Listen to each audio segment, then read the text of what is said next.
So Charles, tell me where we are today. We're standing in front of a big heap of something. What's this all about? Well, this big heap of something, Richard, is in fact a G50 chip. And a G50 chip is a very technical thing for a pile of wood, or cat litter, as some people call it.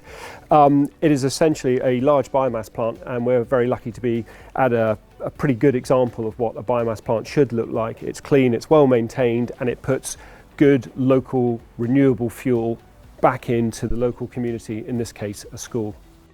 And how might this biomass plant and plants like it feature in the whole spectrum of ESG? Well, this biomass plant, in the context of ESG, is probably quite a niche component of it, but I think that's an interesting point, that ESG is so wide-ranging and affects so many people in different ways. But talking to this plant itself is providing hot water into a school and provides all the heating. They're using the local wood that they grow within their woods, and it's creating a fairly virtuous circle of local sustainability. And that's just one example of where this would sit within the environmental profile and the disclosures for a small business, which is a school.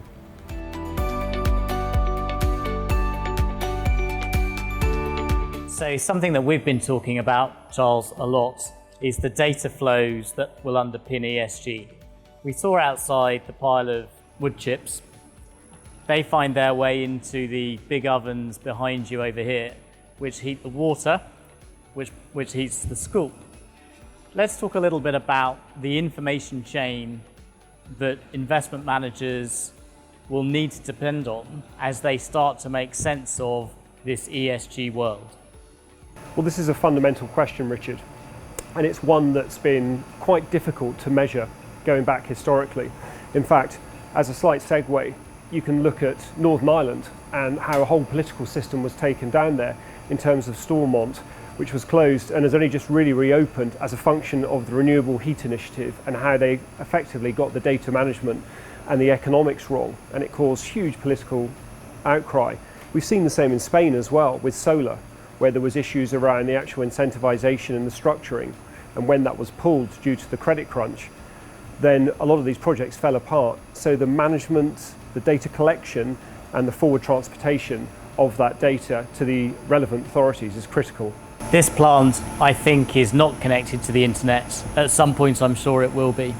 We can all imagine the reality of the Internet of Things, an ESG world connected in real time, telemetry harvested and provided up to decision makers. What are some of the complexities involved in making that happen? Well, certainly from an environmental perspective, you're dealing with trees and it's a natural product. So that little G50 chip that you picked up earlier on, how big is it? How much energy is in it? How wet is it? These all affect the fundamental calorific value of this tiny little piece of wood. And of course it goes into a machine and we can connect that to the internet and we can put science on the top of it. But you're dealing with a natural environment product that's not always going to behave how you want it to and doesn't always look like you want it to. So it's actually a really complex subject and one that people have struggled with.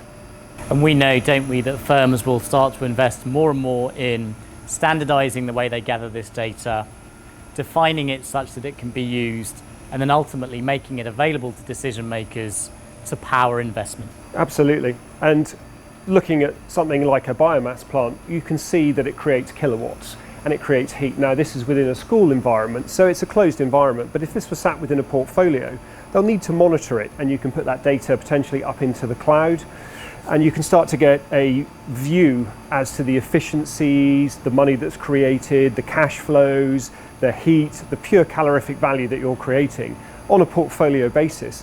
And I think why that's important is a lot of these projects have been standalone. You look at the P&L at the end of the year and it has or hasn't made money.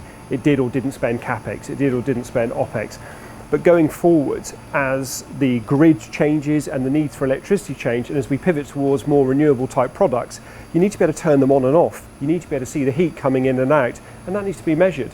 So that flow of data on a second by second basis to say how many kilowatts, how many megawatts of electricity or heat you're creating will become fundamental. And we need to store that, we need to manage it, and we'll need to put it into the cloud. So looking at potentially MiFID II or some of the other regulations that are coming through, if you've got to understand what's in your portfolio, and indeed if you have to get a snapshot at any point in time of what you own and what you've created, that's going to be tough, and it's going to call on some serious computing power. So I know, Charles, that you've spoken to lots of firms.